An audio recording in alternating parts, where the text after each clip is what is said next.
I hope for brighter futures, where if you're black, the police won't try to shoot you. I could say we're close, but I'd be lying too.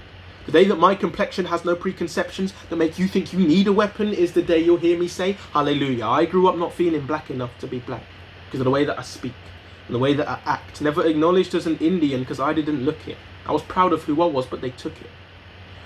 I wrote those bars 4 weeks ago as a passing thought.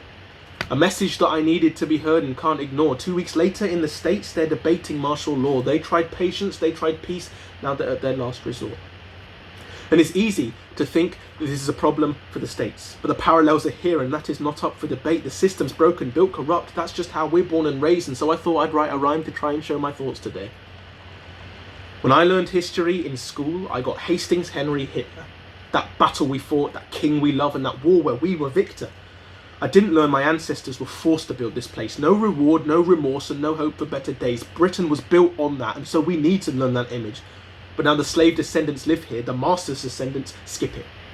And so children live their life thinking that they can say certain things with no regard, and they're young, so it's not that bad. Well, I think 9 is too young to be laughed at and called Blackie Chan and be surrounded by people who think Paki is short for Pakistan. Not every incident is an N-word to the face or violence due to race that ends in a court case. Sometimes it's walking through a white neighborhood and feeling every eye on you. Or letting your white friend say the N-word, but not because you want to, but if you tell them that you don't, then they'll tell you it's a joke, and because they're your friend and they know the history, you need to let it go.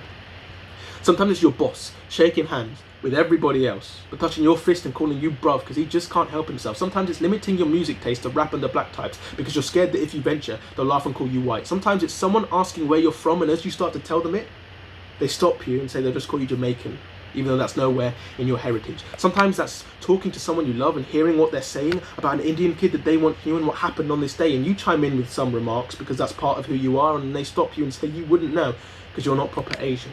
Sometimes it's someone coming up to you and telling you you're white, that they have lots of black friends, but you're not the black type, because apparently the default's white and you're only as black as the stereotype, but that's the same stereotype that if you adhere to, they fear you. And so 2 categories is how it's broken up. You're either a typical black or a coconut. And if I'm not a proper Asian and too white to be black, but white's not in my heritage, where does that leave me at? Lights go off, we can't see you jokes, come like clockwork. You know what hurts? Throughout all of secondary school, the Indian accent got a laugh.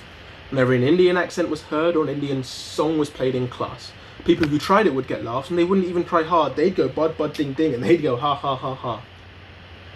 Before 1947, India was under British rule, and that's not something that they ever even touch upon at school. They looted, beat, burned, and even stole the crown jewels, but now it's cool for kids to mock that culture while kids like me feel lost. That's a part of me they're laughing at, miss. The teachers sit and watch. The English made a word for Asians they found weak and unorthodox, but people live their whole life thinking it means corner shop.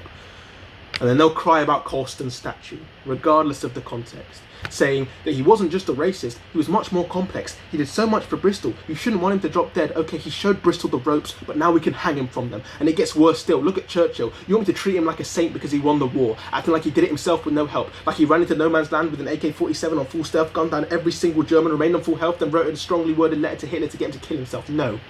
He was a horrible, racist fraud, and you'll deny it because you hate to see, yes, he defeated Nazis, but if he saw me today, he'd probably wish the same for me.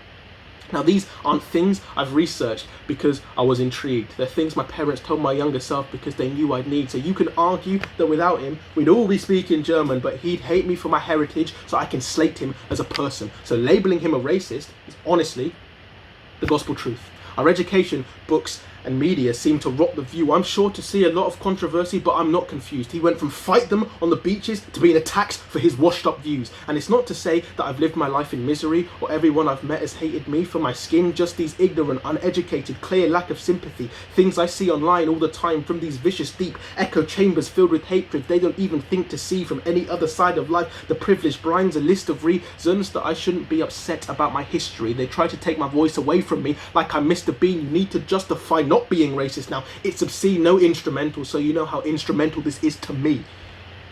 There's ignorance from lack of knowledge or lack of respect. One's due to a broken system, one's due to a broken head. One can be fixed with research, one can be left for dead. I've had this burning anger in me, it all needed to be said, and not teaching this in school because it doesn't fit the blueprint means you're expecting kids of colour to be prepared to go through it.